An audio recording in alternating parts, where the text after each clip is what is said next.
preliminary briefing on what we're doing with the infrastructure report, how it fits into the overall regional development study that we kicked off in January, and kind of where we go from there.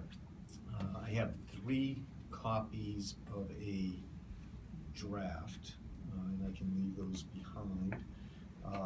It's about 95% done. We're working, Cape and Plymouth is doing the layout and the printing, working on some swapping out of photos and a couple of small edits, but it's about 95% complete. We hope that the finished product will be into us tomorrow or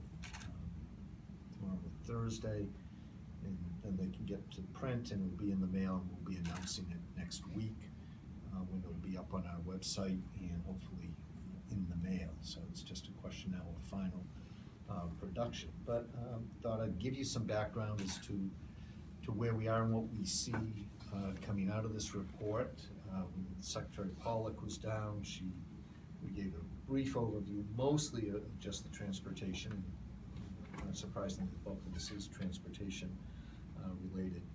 But it does follow on the heels of our larger regional strategic report of last year, which was focused on how we prepare the towns for growth that might be coming this way, population growth, but how do we prepare for that, and how do we build a stronger economic base. And if anyone followed that report, it came out with some identified vulnerabilities for the South Shore and keeping up competitively with the rest of the Boston area, and laid out some priority strategies for us, 5 or 6 strategies that the Chamber should be focusing on in terms of broadening our economic base from what we have now. And the key ones for this part of the project were changing the demographic trend, which is mostly older than the rest of metropolitan Boston, but start attracting a younger workforce back to the South Shore, help individual communities with the community development, not just for their own economic growth, but how are they going to be able to create interesting sense of place and interesting communities that will help attract people to come down. Broaden the economic base. What we have is predominantly service-related economy, feeding the resident population, so very high on retail, healthcare, financial services, government, employment, and most of those are sectors that are shrinking. So the consultant, when we did this, said, you got a talented workforce, but you're very heavy in industries that are shrinking, which are going to be a problem for you. You got to start attracting different types of industry, and then of course improve the infrastructure because of the north-south commute.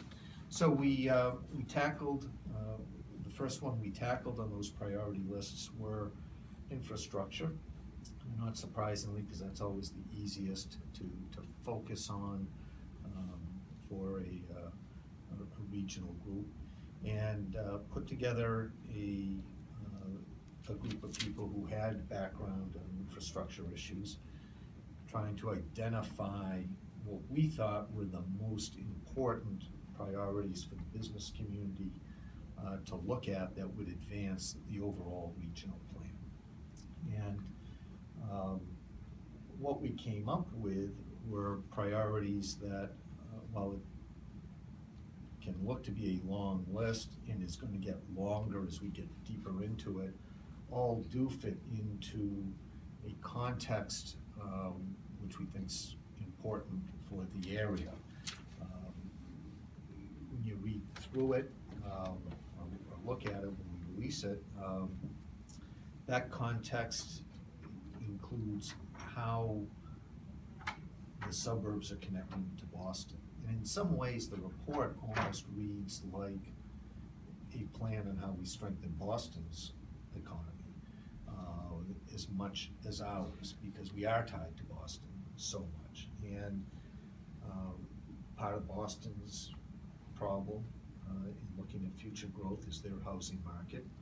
We think part of our opportunity here is the large housing project developments we have, which are more affordable housing options than Boston. Maybe not more affordable than existing housing stock in many cases in the area, but more affordable than what's happening in Boston. So we think providing some relief to Boston's housing problem, providing ease of access in and out of Boston, helps Boston's economy to continue to grow as much as it does ours. So we think there's a real symbiotic relationship between Boston's success and our success. Where it differs a little bit than what people might look at in Boston or statewide is there is a big push focusing on reurbanization and urban smart growth and investment in gateway cities as an economic strategy. And really the only gateway city we have by definition would be Quincy. But we're not likely to see a lot of state or federal aid coming to our communities under most economic development plans because they don't fit that target area of how do we get everybody in the city so they're not buying cars or not driving to work, or how do we make massive investments into relatively economically depressed gateway second tier cities and try to spring up some economic activity that way. We are looking at it more regionally and sort of a modified suburban smart growth plan. Most people are looking at the smart growth strategy of build housing next to mass transit lines and bus routes and within walking distance of where they work. That's great in the city. That doesn't work in the suburb. For us, victory would be if we can shorten people's commute from an hour or 2 hours going north and south to 15 or 20 minutes within the region. They'd still have cars, they'd still be driving to work, they'd probably want to be able to bicycle or walk to work. But we think we can advance strategies that maybe put people within walking distance to transit stations, into work, or start drawing people down on a reverse commute in the transit lines, or giving them job opportunities and road access, so it's 15 to 20 minutes east or west or within the region rather than all the way up and down the expressway.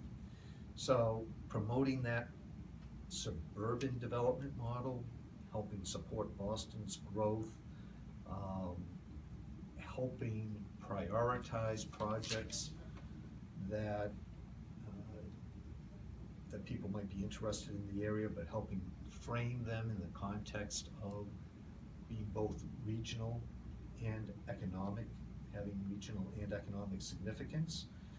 We found in our prior transportation work was a very effective tool for the South Shore in advancing some road or rail projects or even ferry projects. But when we can take what looks like a single project being supported by maybe just one town or one developer and frame that in a much bigger story that connect maybe an intersection with a larger regional development plan, we have found that's been very helpful in getting more state or federal support for those projects. So we think the report does start to lay out a story of where you prioritize infrastructure development and how it all ties in together for a larger economic strategy than one town, one project, or even what the state focuses on now with specific industries or specific cities as being target areas. And we think that this would do that while connecting with a coherent theory of where our economic development opportunities are gonna come from and how we leverage them. So we start with a series in this report of initiatives that, again, have a contextual structure. First is, how do you improve that north-south commute? Because that's what we're really anchored to still today. And if we can't ease that up, we will become a geographic island, because there's only so many people coming down willing to put up with that. The priorities shifted during the course of our work because of the storms last year. I went into this fully thinking the north-south priorities were gonna be roadway, and it turns out to be more mass transit. Because not only is that a more critical problem right now, but it's the mass transit lines that are gonna feed or really fuel the catalyst projects we have that are gonna change our economy. And those are all the transit developments, whether they be right down the foot of the hill, downtown Quincy, the Landing, Southfield, Portage Park. We think it's those transit lines that have to be the top priority. They look like just north-south commuter, but they unlock the development opportunity around those transit projects. So our first priority turns out to be the MBTA, and to some extent that would expand to Logan and the ferry services depending on who would run those. But being able to get reliable service in and out of Boston is critical. And there are a number of strategies there that we'll be working with the state and other business groups on figuring out which are the best opportunities to improve those services. And some of them, there's gonna be an ongoing debate. Do you expand South Station or have a north-south rail link? Or is there something else that can be done to improve capacity on those rail lines? State officials, federal officials are sorting some of that out now.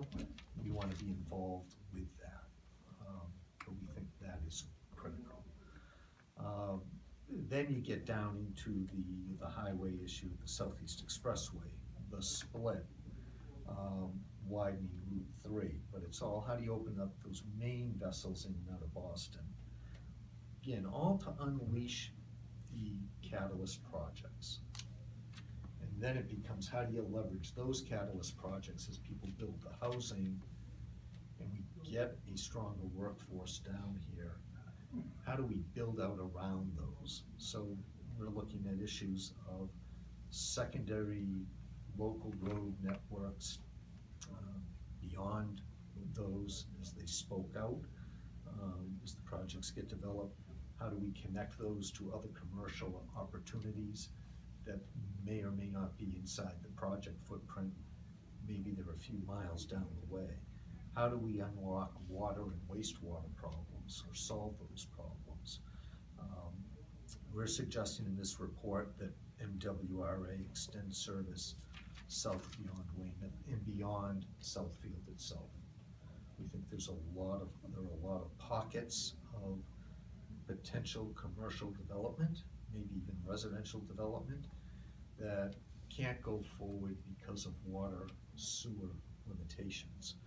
And we've got to figure out as a region how we solve those.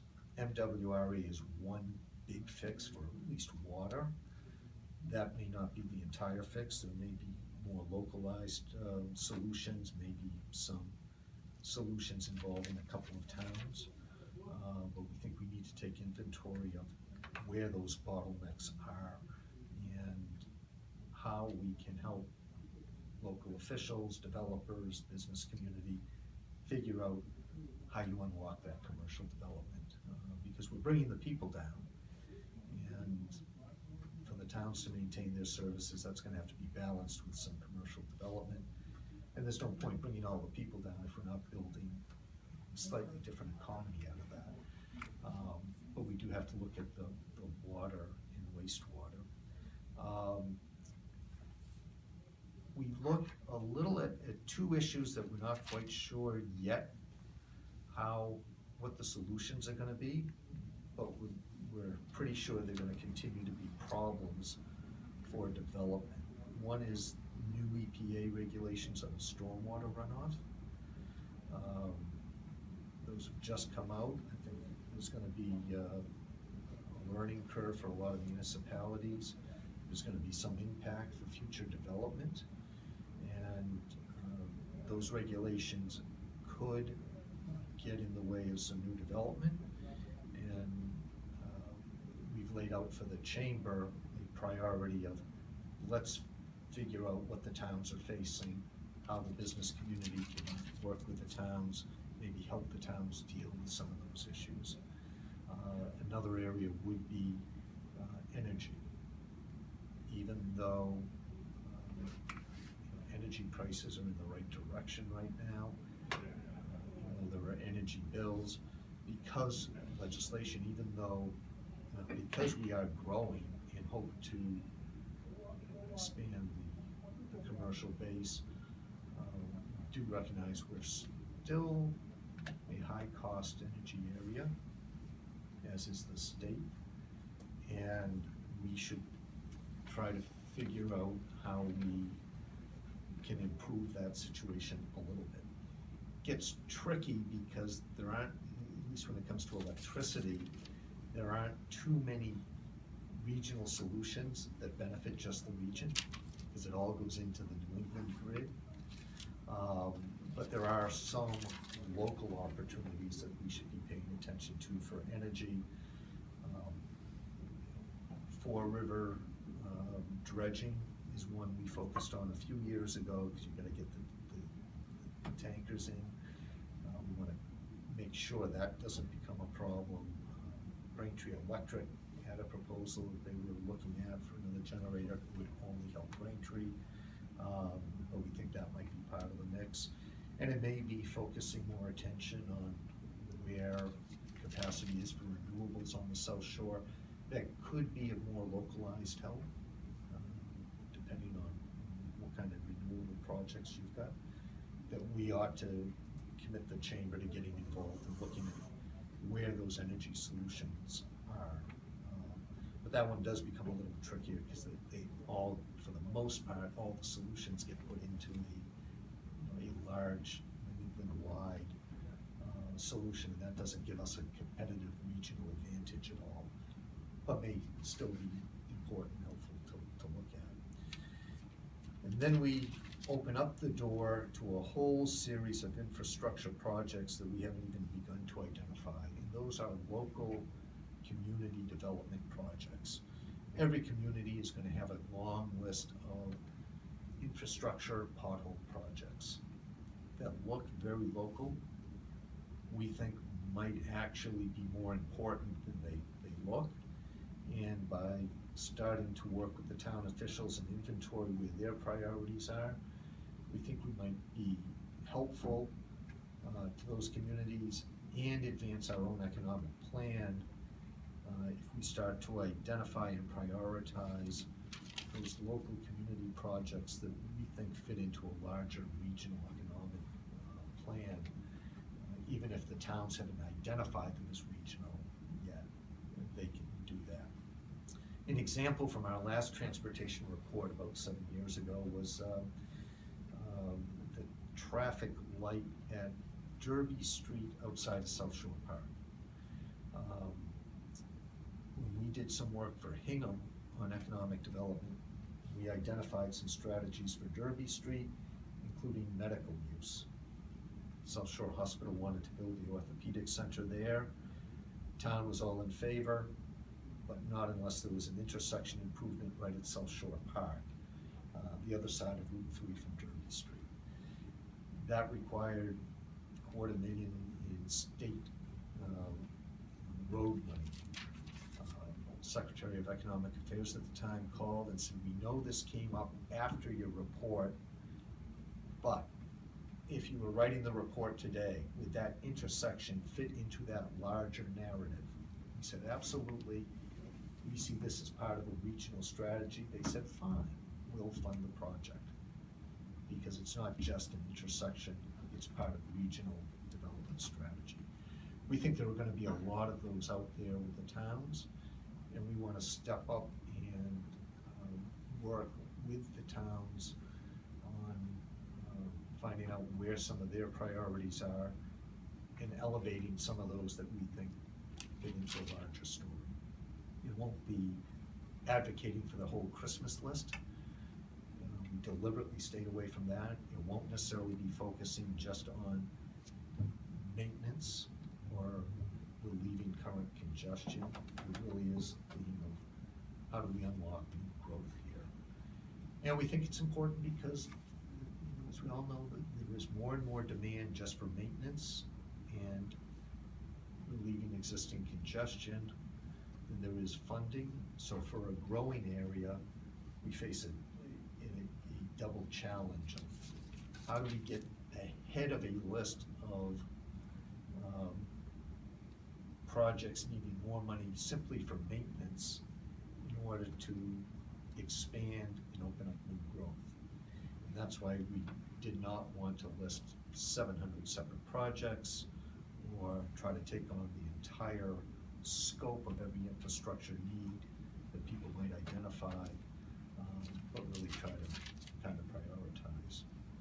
So that's what I hope people will read in this report, that it is not simply a Christmas list of every project out there, but we're setting up a priority strategy for entire regional growth that is also connected to Boston's economic growth as well, because we are related with that. The next step for us is that we will be creating a longer standing committee and engagement with outside groups, including towns, to drive this plan and help the chamber in taking positions on different choices and options on what's the best way to solve this problem. We're identifying the problems and opportunities. Many of those have choices attached to them that we have not taken a position on yet, but we're committing ourselves or challenging ourselves as a business community. Let's take this on, get involved in those discussions, and be able to weigh in on those and try to move some of that decision making and action once some decision is being reached on them, drive some action on those, because all of those will be controversial, and we're going to have to help create stronger consensus and political will to move some of those solutions. So that's the blueprint we're challenging ourselves with, and we'll be releasing, I hope it's in the mail next week. And it does fit into that whole plan. Once we form a group looking at this, we also have some supplemental reports that we'll be releasing over the next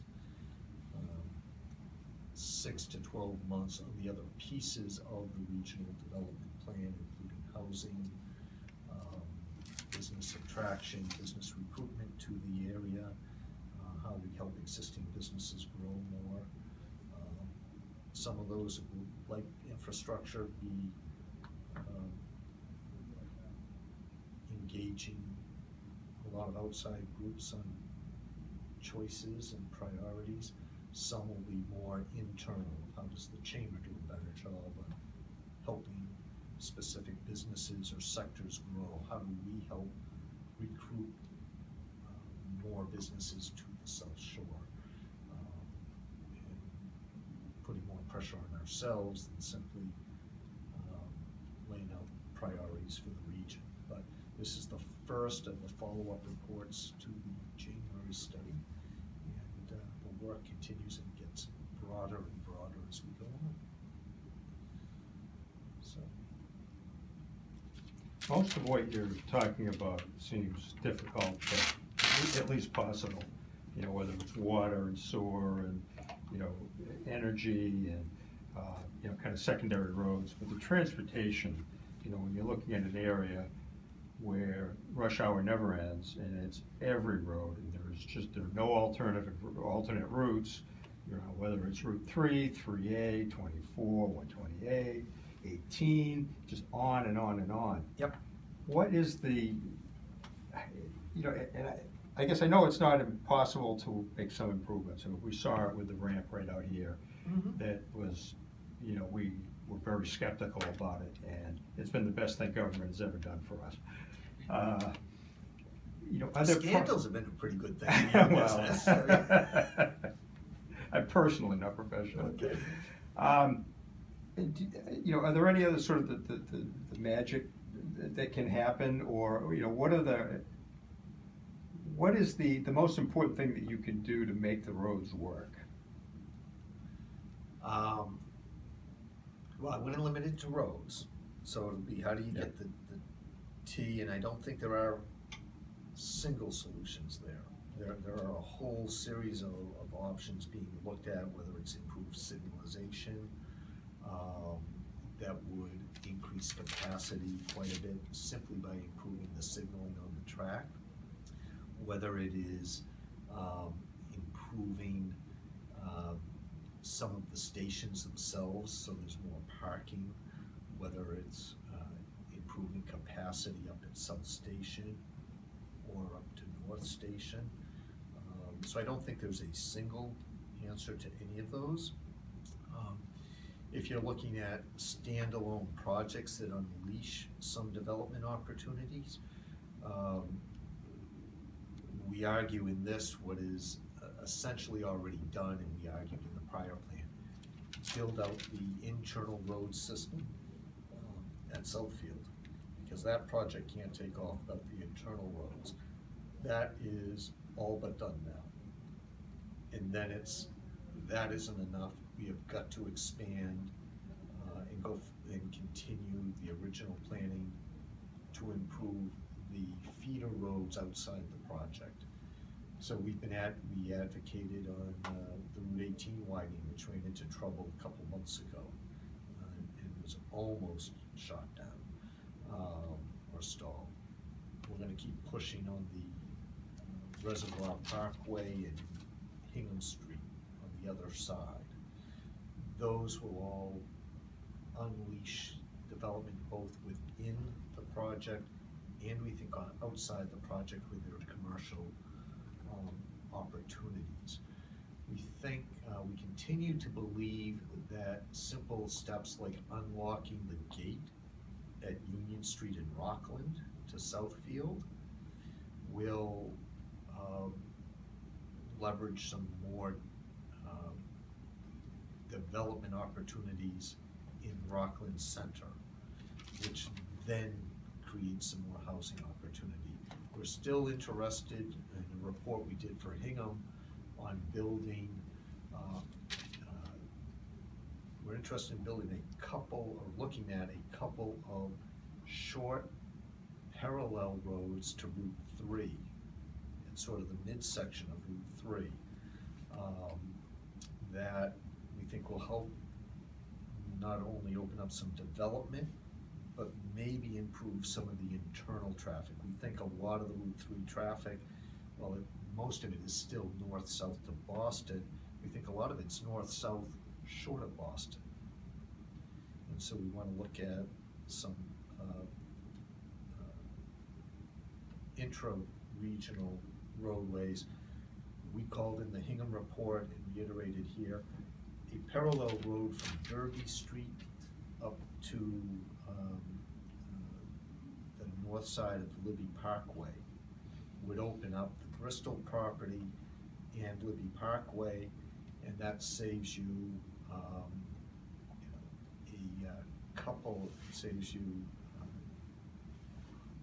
it's between two exits, but that might divert some traffic off of Route 3 before you get into the really heavy congestion. I think on the other side of the road there may be opportunities worth looking at with similar parallel road between, or connection between Hingham Street down by 228 and up to South Shore Park, the next exit, or even up to 18. There was some wetland issues there, but there's a lot of commercial development site there.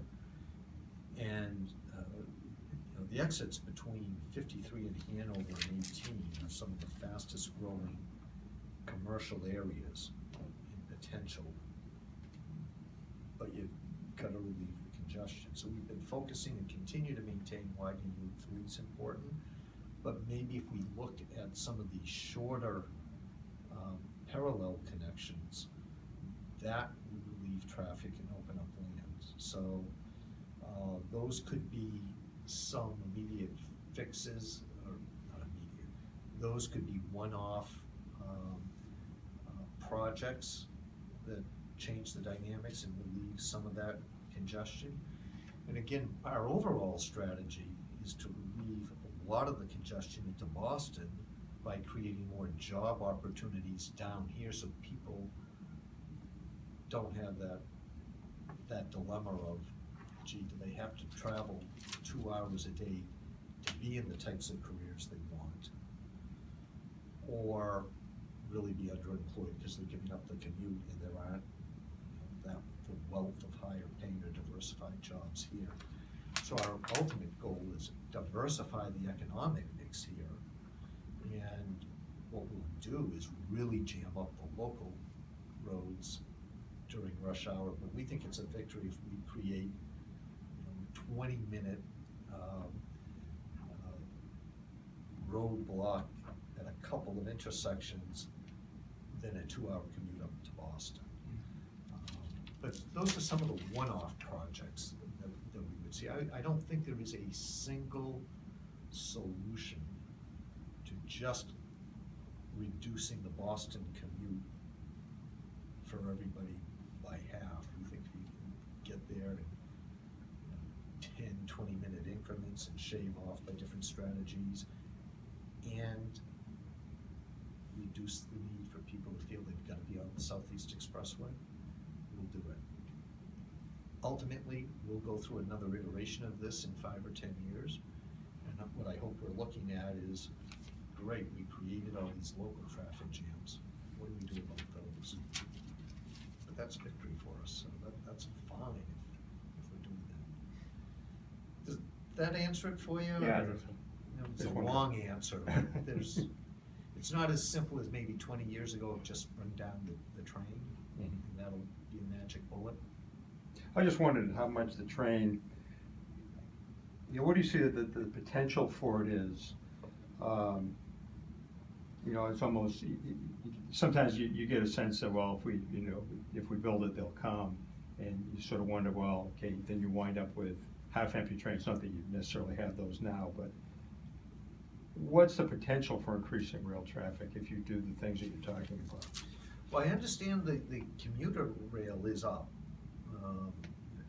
It has been going up. I think we've got to address some issues like parking and fares for it to go up even more. But there are a couple of interesting economic arguments on rail that you'd be seeing played out on the South Rail argument now. One is, build it, they will, people will ride the train, and that will relieve congestion to Boston on Route 3 and the expressway, and more people will move down here for that. I think what we've seen is the train, the MBTA doesn't necessarily get more people to give up their cars to take it. What we are seeing is more people building housing around those stations. And so we are seeing people move down into this area around these transit developments where they can easily get to the train stations. By car. Or foot. Mostly by car, but because of these big developments that we've been pushing, Wollaston, Quincy Center, and the appeal of the project down here, wasn't the parkland down here, it was the proximity to the T. So it was, yes, get there by car, and your commute would be a little easier. But big developments like Southfield, like Weymouth Landing, to some extent Hingham Shipyard, was you've got options by foot to get to the ferries or the train. And then you make the commute. So there is a lot of foot activity to the transit station and then into Boston.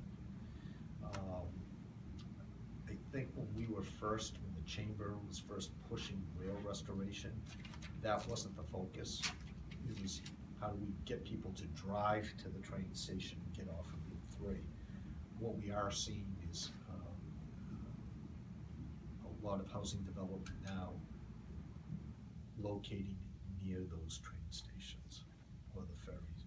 And that's helpful. And that's part of the argument on South Coast. It isn't that you're gonna relieve all of the congestion up 24, people coming from the South Coast up to Boston, but you lay down that track and people are gonna start building a lot of new development around there. The next phase of that development that we haven't necessarily seen a lot of yet, but it could happen, is do you build businesses? Do businesses locate near those, so the workforce they have up in Boston does the reverse commute on those? You get a few anecdotal stories. We see that reverse commute by car a little bit, but that would be the next development in mass transit if it were to really work well. In a place like Southfield, Quincy Center, certainly North Quincy, I think that's pretty ripe for seeing people come out of Boston to work, or people moving to apartments, condos near those stations. And that's where it's the housing alternative to Boston. They're still working in Boston, they're just looking in the suburbs because the housing's more affordable and they can actually walk to the stations. When you were speaking of parallel roads between 53 and 18, 53, you're talking about the Derby Street exit? No, that'd be Hanover. No, I've said there's we've noticed just probably the strongest economic development zones or corridor is between 53 and Route 18. What we were looking at is a parallel road just between 228 and Derby Street. We think there's a pathway there because of the number of landowners and space and the activity, that maybe there's a connector road there that we could look at that could be helpful for a lot of the businesses in that area. And even if it pulled people off just an exit or two, well, that might relieve something of the commute on Route 3 as well. This report, who prepared it and how much was this done in-house or? This was done in-house. The initial report was done by a group out of Atlanta. They helped guide us on that, laying out the top priorities. And then the way those plans work is they help us identify the big priorities. We've got to figure in the details of, okay, if fixing the infrastructure is a priority, which pieces of the infrastructure puzzle. So that was all internal. What we did was pull together a small group of about 9-10 people who were familiar with transportation issues and water, wastewater issues and development problems that they're running into, to identify those, and then worked with some outside groups to supplement that, what they're seeing. It then becomes and then it went to our board for discussion and reality checks. It then gets, it will then be supported by larger groups, more involvement around specific projects. So when we get into wastewater, we're not likely to get people with transportation background helping us sort through that. Just we gain a lot of engineers and a lot of people in water, wastewater, just focusing on those issues. Some other groups focusing just on the mass transit and transportation. And that will be to help give us more internal guidance when there's a choice. What do we get behind with other groups on the rail fix? Is it North-South Link? Is it expand South Station? Is it some other strategy? Be able to make recommendations on where the chamber wants to weigh in, which is the best perceived option for the South Shore, and have the business community weigh in on that. So There's a bottleneck now at Savin Hill. yes, And a couple of proposals have been Yep. put forward. Is that addressed at all in this report? it is mentioned. The solution or fix is not, because we think those, we don't think we're gonna single-handedly solve that for anybody. Our benefit or our contribution is going to be helping in the discussion with other groups, mostly state officials, in advocating for the South Shore, advocating that there be a fix, and then working with groups on what is the best fix, and stepping up as a business community and saying, here's a fix. Whatever the fix is, it will be controversial. You just know that. But the So chamber our at the- contribution will be, we've got to find a fix. Okay. Throw the glove over the wall for that. Now we gotta go chase it and know that, forget about the controversy between any solution. Keep our eye focused on the importance of fixing that problem, and then stick our necks out, with other groups. Stick our necks out to get a solution, knowing any solution will be controversial, but let's get there, because fixing it is far more important than avoiding the controversy to a solution. You mentioned also, the role of And by the chamber- way, the fix for Savin Hill might be a twofer. It could Of be course. a part fix on the rail service And a and part- signalizing and creating more room Highway. for the highway.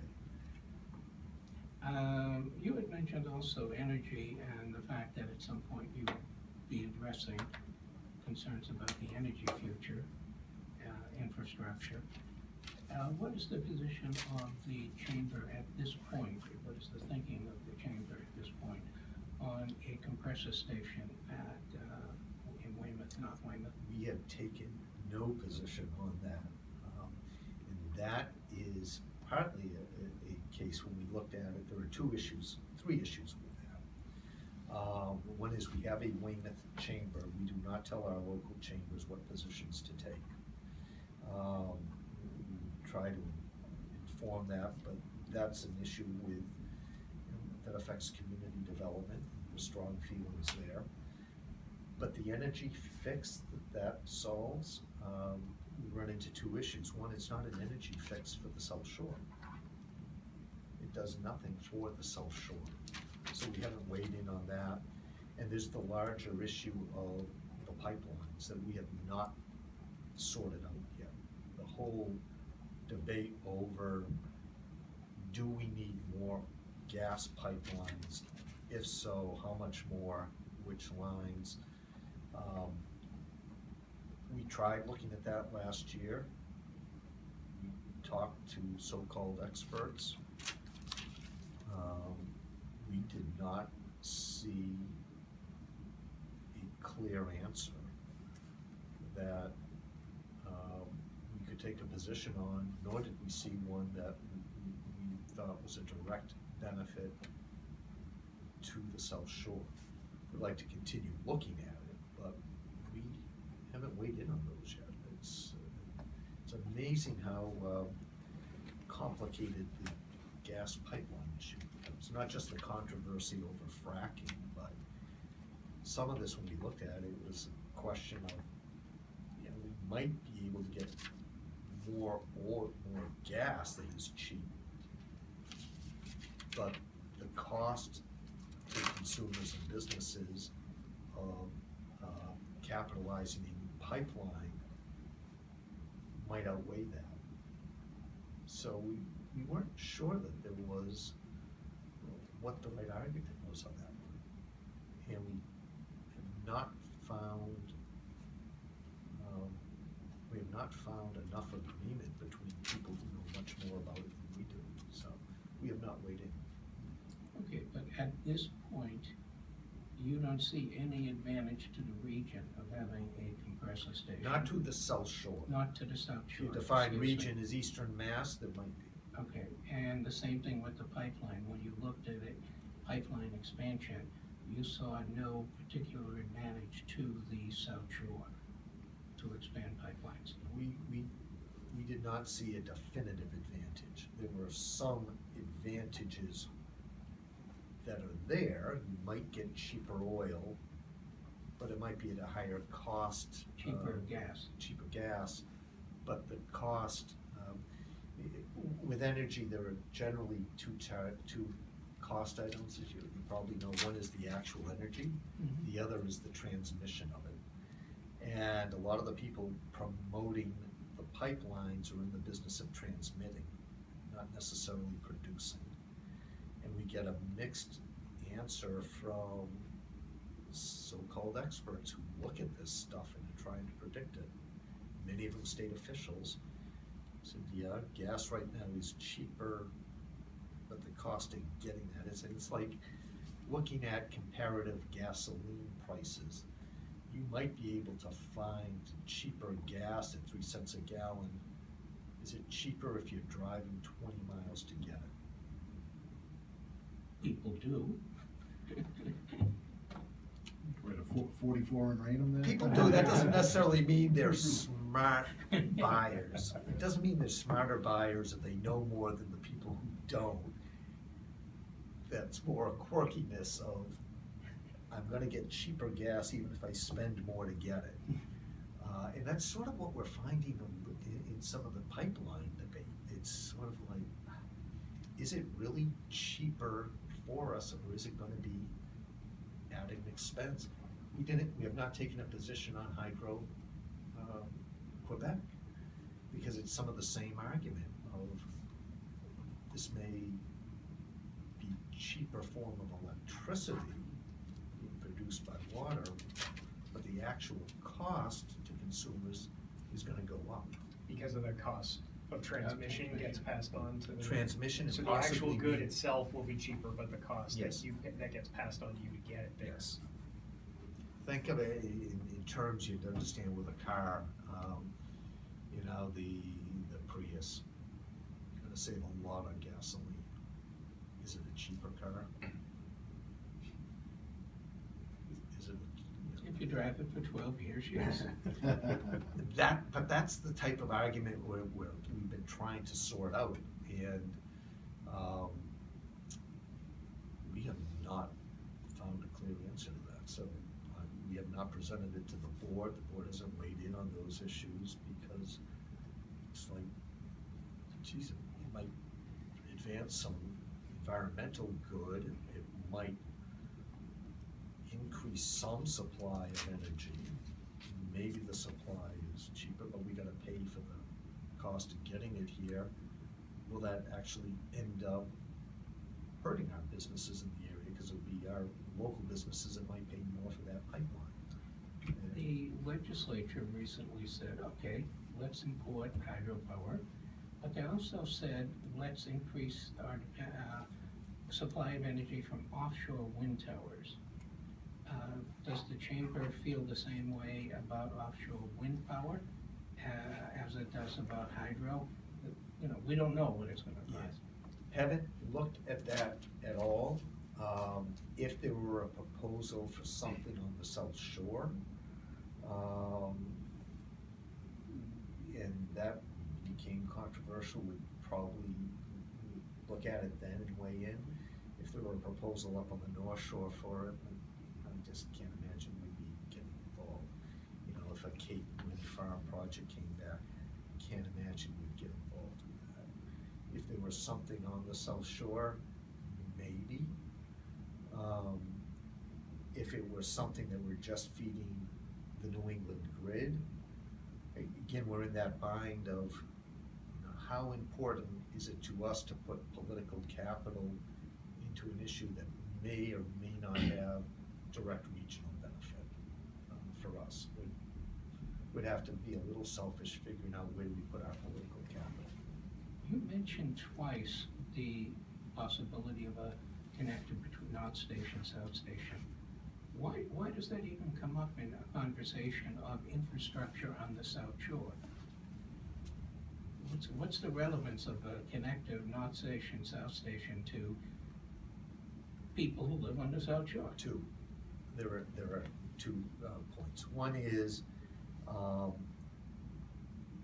most people involved in the discussion of expanded South Station and the link offer it as an exclusive binary choice. It's one or the other.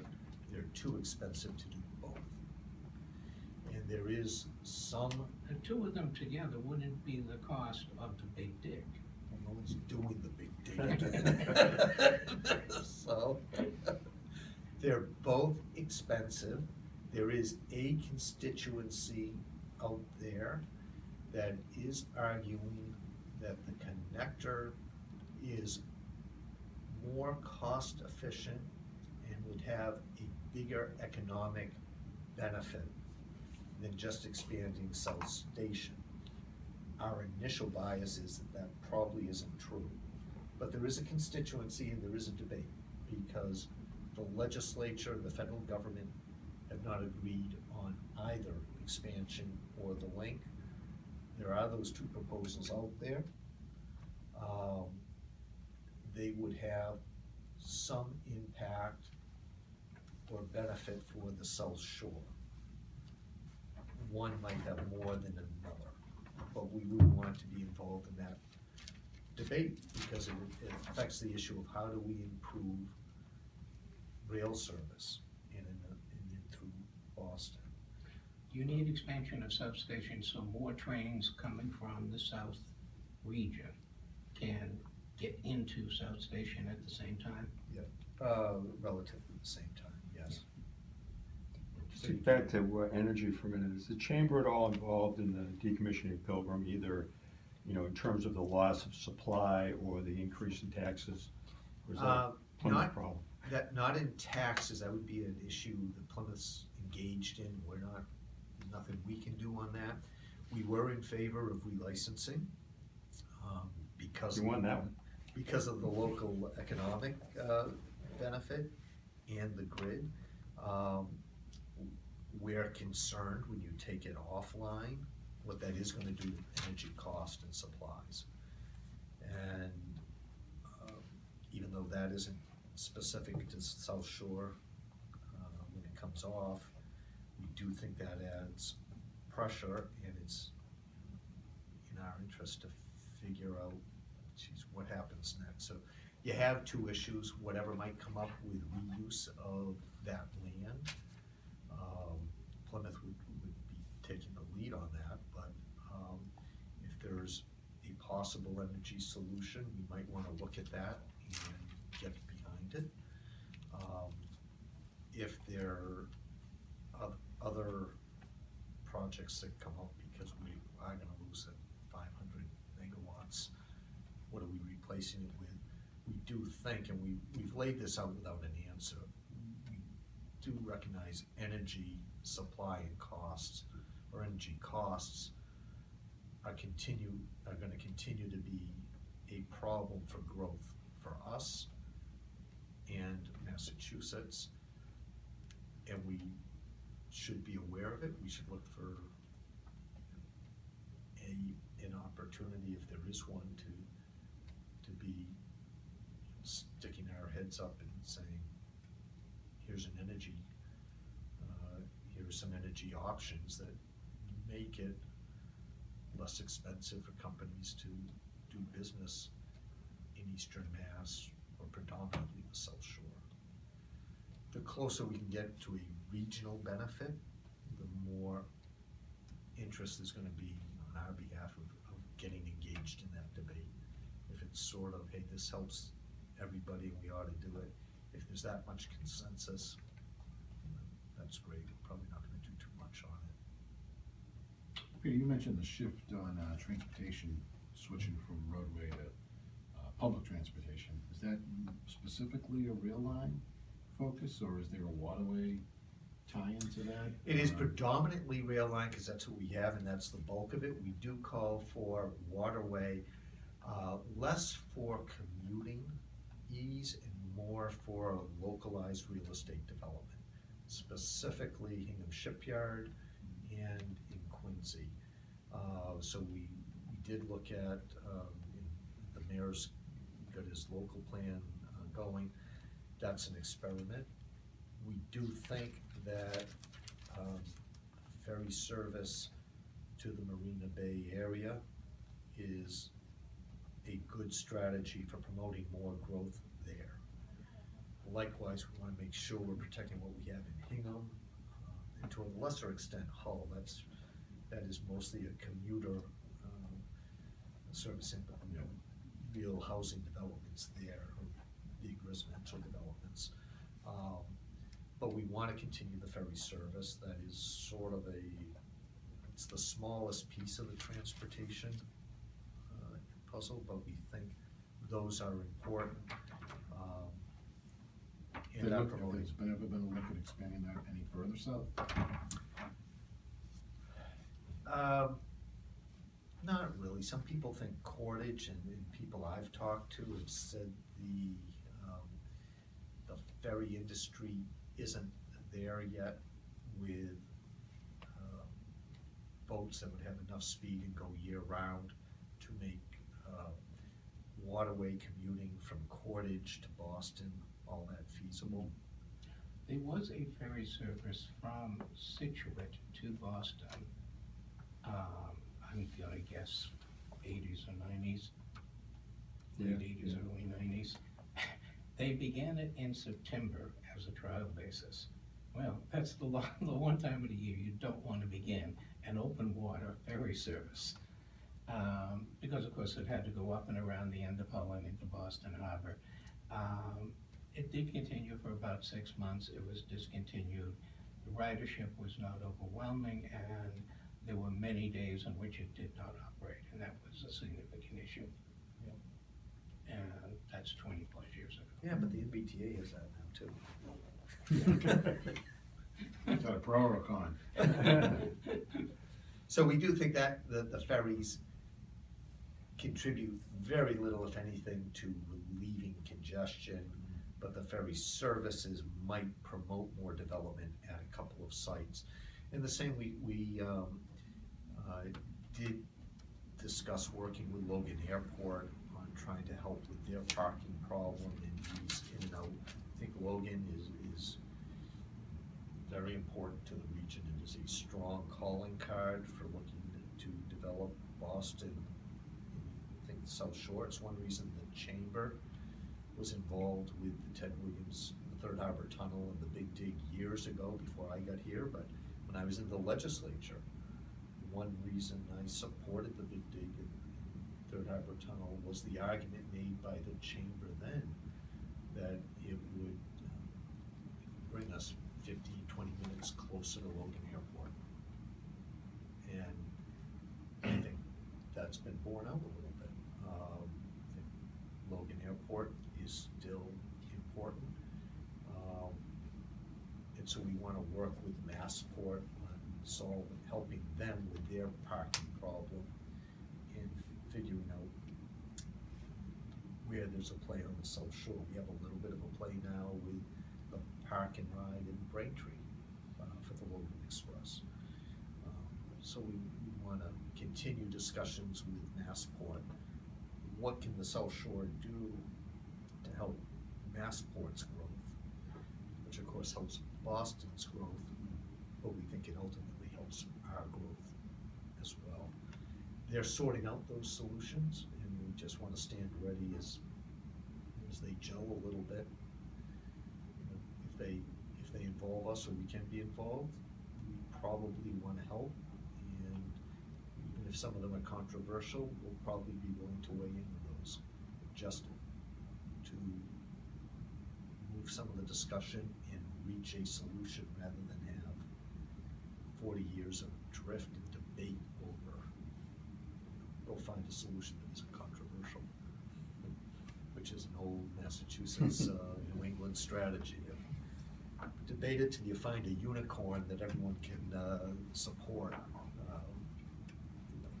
Is public internet access an issue at all? Public internet access, I mean, the availability We, of high-speed internet. we couldn't really find any people to weigh in on that. You should have asked us, we can never get a signal from Situate. Yeah, we looked, not so much the signal, but the higher speed. Yeah. The broadband. We didn't find a lot of interest in that, we Mhm. didn't raise that, that may be an issue as we move forward. If we start seeing more development and we hear from companies saying, love to come here, but you're missing this, that might get our attention more, but, what little poking around we did on that, it's like, nobody was really complaining, it wasn't like the Berkshires. So, yeah, you get little dead spots with cell towers, but fixing those aren't likely to solve a lot of development issue, or unlock a lot of development, so. I suspected not, I just thought I'd ask. Yeah. But if it comes up in later discussion, we'll take it on, but it's, again, we're looking at what is going to unleash more development. Linda? What problems need to be solved. I look forward to reading the report. I do have a question. What is the agreement here on? The agreement that prior to this meeting, we had agreed that we would get the report today and not publish a story until it was ready for general release. I assume that's still the terms. I would like it that way, we're really a week out, what I can't do is let you post this, because it is graphically changing a little bit, and there will be a couple of points that. Can we nonetheless keep those? You can keep those, so you know what we've got, you probably would not, other than some pictures, not recognize any change between this and the final product. Some of it is names of committee members and all of that. Okay. But I That's can't have that up. That's a little less clear to me. Are we saying that we will not do a story until next week when you formally announce this, or are you saying do not post this document? Do not post this document. If you have some stories you want to develop out of this meeting, I don't have a problem with your Okay. doing that now. If you want to jump the gun a little bit on our releasing it, it is so close to being released, I don't have a problem. What I don't have is a press release to give you That's to fine. tie in with something as a news story that it is now up and Yep. available. In particular, I would like at this time to be able to write a news story on what you said about the compressor station. I don't think there was anything else that came up. I don't feel that we need. That was stunning in some way. Yeah, I feel as though we did a story, I think Clayton Lambert did it, Yep. maybe not too long ago, that sort of talked about what you started out Yep. saying is the South Shore, the population's aging, an example, and that we need to get younger people in here. I feel like, so if that is part of this report, we've sort of already reported Well, that. that is the larger report. that was the report. And Yeah. Then the question comes, once we did that, well, how are you gonna do that? Yeah. What are the priorities you're focusing on to do that? This is a piece of that, is what we're thinking you have to do with infrastructure to start attracting that and expanding the base. Here are our priority projects. So, is there anything necessarily new out of this report? No, most of these issues are already obvious to people. Mhm. It's a question of how do they fit into a larger concern for the South Shore than simply the Southeast Expressway is bad, or the Well, MBTA? expansion of the MWRA to and south of Southfield, or whatever its present name is new. So I should have used Southfield, thank you. They did that that, by the way, actually delayed this and, Oh, I- a little bit, because it was like, I you kind changed your name. yeah, I have Yeah, that's what noticed. we're gonna go back and make. But I think we could wait until that's released. You know, and on the day that you're making it public, press release, on that day, do we, you know, on the day that you're gonna put out a press release, we'd like to have a story in the paper. That's what we agreed to. Which means that we need to actually get it the day before, if we're gonna have it in the paper the day that it Yeah, comes yeah, out. all right.